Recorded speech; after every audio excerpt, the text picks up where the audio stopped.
नमस्कार भैया बहनों। आज हम बहुत ही इम्पोर्टेंट टॉपिक पर बात करेंगे जो कि इंटर में इंग्लिश में फ्लेमिंगो बुक से है। और ये जो है द लास्ट लेसन, इस चैप्टर का जो नाम है द लास्ट लेसन। और मोस्ट इम्पोर्टेंट चैप्टर का मोस्ट इम्पोर्टेंट क्वेश्चन, इसे ज़रूर देखिएगा पूरा। देखिए क्या लिखा है इसमें। कई प्रकार से क्वेश्चन आया है आपको, लेकिन एक ही आंसर देना है। पहला है, देखिए, write a note on the character of M Hamel as a teacher. यानी क्या कह रहा है, एक नोट लिखिए किसके ऊपर, करैक्टर के ऊपर। किसका करैक्टर, एम हेमेल का।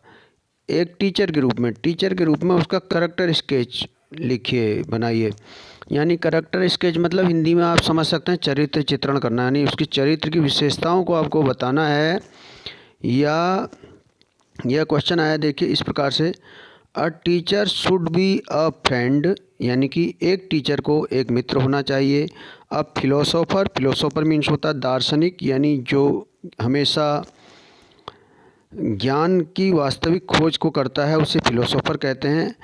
एंड अ गाइड, यानी किसी चीज़ का वास्तविक ज्ञान प्राप्त करने की कोशिश करता है और उसको प्राप्त करता है, वह फिलोसोफर है। एंड गाइड, गाइड का मतलब होता है पथ प्रदर्शक, यानी रास्ता दिखाने वाला, मार्ग को प्रशस्त करने वाला। फॉर हिज पीपल, तो अपने शिष्यों के लिए क्या क्या होना चाहिए टीचर को। A teacher should be a friend होना चाहिए। अ फिलोसोफर होना चाहिए हमेशा जो है ज्ञान प्राप्ति करने वाला, दार्शनिक। And a guide for his people, और अपने शिष्यों के लिए एक पथ प्रदर्शक होना चाहिए, मार्गदर्शक होना चाहिए। Do you think M Hamel fits into this image of a teacher.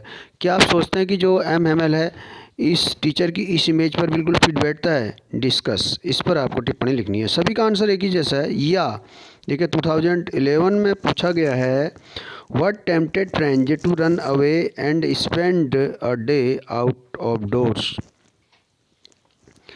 किसने फ्रेंच को भागने के लिए और आउट ऑफ द डोर, यानी कि स्कूल जा रहा था तो आउट ऑफ डोर मतलब स्कूल से बाहर समझा जाएगा यहाँ पर, अपने स्कूल से बाहर दिन बिताने के लिए किसने उसको प्रेरित किया या किसने उसको मोटिवेट किया, ऐसा समझ लीजिए इसको। तो देखिए अब आंसर देखते हैं हम। एम हेमेल का करैक्टर स्केच के बारे में इसमें मेन बात है।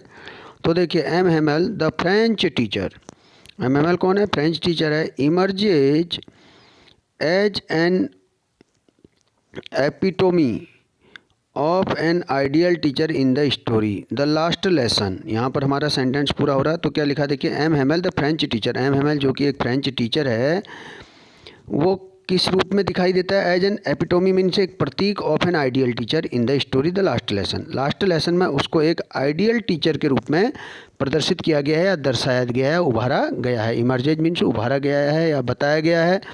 Epitome of an ideal teacher in the story, story में उसको एक आइडियल टीचर के प्रतीक के रूप में बताया गया है, एक आदर्श टीचर के रूप में बताया गया है। ठीक। He is introduced by the narrator as ruler wielding stereotyped teacher. Stereotyped मतलब होता है रूढ़िवादी, यानी पुराने विचारों को मानने वाला, घिसा पिटा। तो देखिए, ही इज इंट्रोड्यूस्ड, उसका परिचय कराया जाता है। कैसे उसको बताया जाता है लोगों को उसके बारे में। He introduced by the narrator, narrator के द्वारा लोगों को उसको बताया जाता है कि कैसा व्यक्ति है। एज ए रूलर वेल्डिंग, यानी कि रूलर को पीटने वाला, पटकने वाला, रूलर रखने वाला पास में। रूलर मीन्स होता है ये स्केल, पैमाना, जिससे बच्चों को मारते भी हैं टीचर लोग।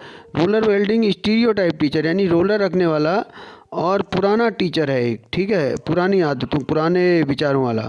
हु इज स्ट्रिक्ट, और वो है कैसा, स्ट्रिक्ट है। ही always kept his terrible ruler under his arm, और वह हमेशा अपने जो भयानक उसका डरावना रूलर है उसको अपनी बाहों के नीचे रखे रहता है, बाह के नीचे रखे रहता है। फिर आगे देखिए अगला sentence, French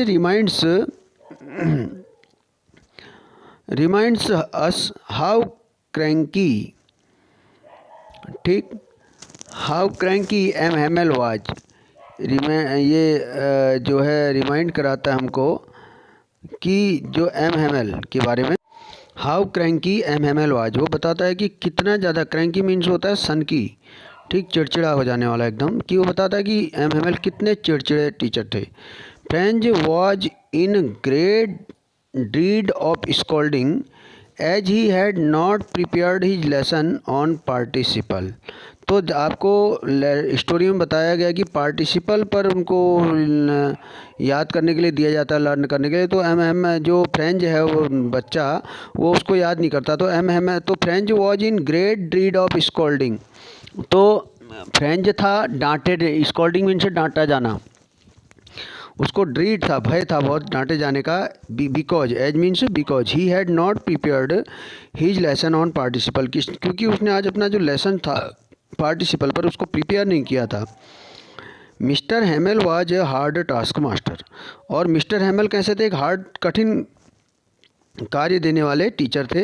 at this point the reader feels that like all teachers he is insensitive to the feelings of the students and takes pride in his empathetic tone। ठीक है, तो ये बताया गया है